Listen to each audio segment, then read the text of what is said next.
পাল্টা ধর একটি পরিবেশ সৃষ্টি হয়েছে। পুলিশ, র্যাব সকলে রয়েছে, পৃথক ঘটনাস্থলের সময় ছিলেন। আসলে বিষয়টা কিভাবে ঘটলো, কি দেখলেন তখন সে সময়?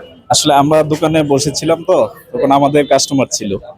তখন মনে করেন যে আমরা বেল করতেছি, প্লাস আপনার দেখলাম যে ওই ভাই আমাদের যে উনি গুলি বিদ্ধ হয়েছে, উনি ওখানে আমাদের দুইটা রুম দোকানে, একটা এই সাইড একটা ওই সাইড, মানে ওই পাশ থেকে এই পাশে যখন আসছে তিনটা লোক এইভাবে ঢুকেই সাথে সাথে ঠেকে মনে করেন যে গেছে।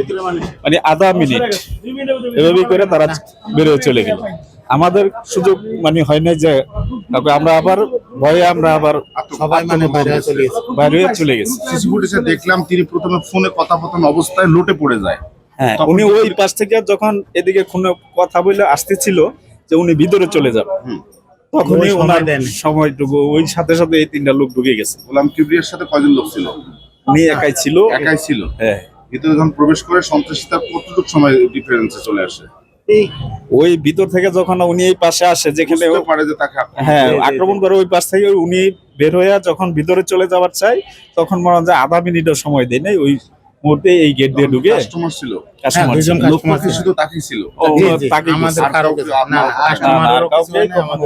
প্রথমে তাকে কোন হসপিটালে নেওয়া হয়?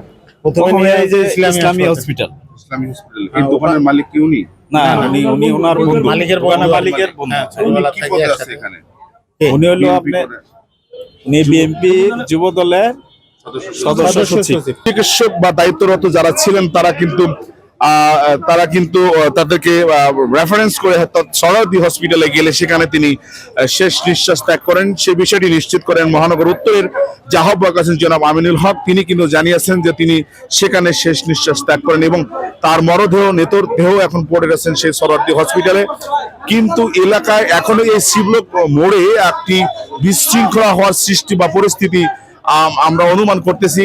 মাঝে মধ্যে ভিতর থেকে কিছু লোক আক্রমণত অবস্থায় কিন্তু প্রবেশ করার চেষ্টা করতেছেন। ঘটনা যেহেতু ঘটেছেন এই সি ব্লকের মোড়ে যে রয়েছেন পল্লবী থানার, সেই পল্লবী থানার পাশেই সি ব্লক মোড়েই এটি হলো রোড নাম্বার 5, প্লট নাম্বার 171, অর্থাৎ এই প্লটের মধ্যেই যে দোকানটি রয়েছে।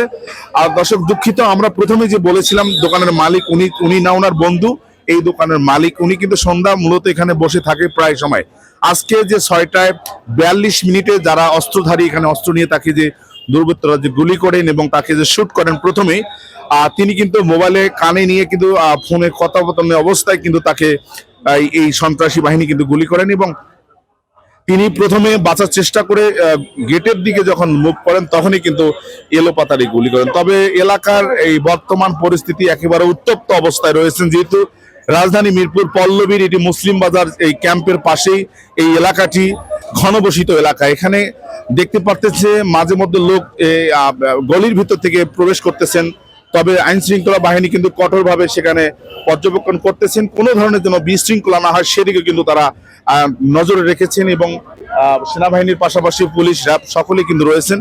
কিছুক্ষণ আগে কিন্তু ইনভেস্টিগেশন যে টিম এসেছিলেন সেই টিমও কিন্তু তারা এখানে পরীক্ষা করার জন্য এসেছেন এবং তারা চলে গিয়েছেন। আমরা কথা বলছিলাম, তবে 3 জন যে মোটরসাইকেলে হেলমেট বাহিনী সন্ত্রাসী আসছিল তাদের মধ্যে কিন্তু একজন কিন্তু গাছের সাথে লুটে পড়ে কিন্তু তিনি গ্রেপ্তার হন।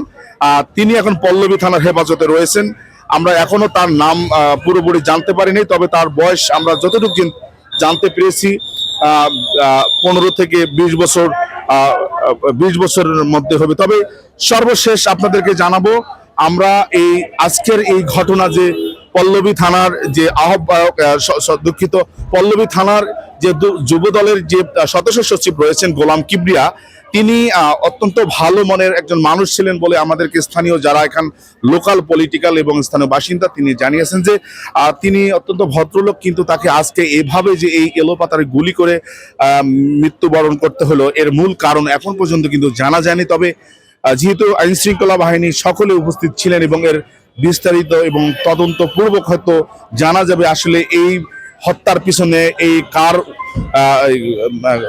মদতদাতা বা কারা করছেন এ বিষয়ে এখনো সুস্পষ্ট ভাবে জানা যায় নাই। তবে 3 জন যে মোটরসাইকেলে সন্ত্রাসী এসে তাকে গুলি করে দুর্বৃত্তরা যে গুলি করে পালিয়ে যাওয়ার সময় একজন কিন্তু গ্রেপ্তার হন। তিনি এখন পল্লবী থানায় অবস্থান করছেন এবং তাকে গ্রেপ্তার অবস্থায় রয়েছে।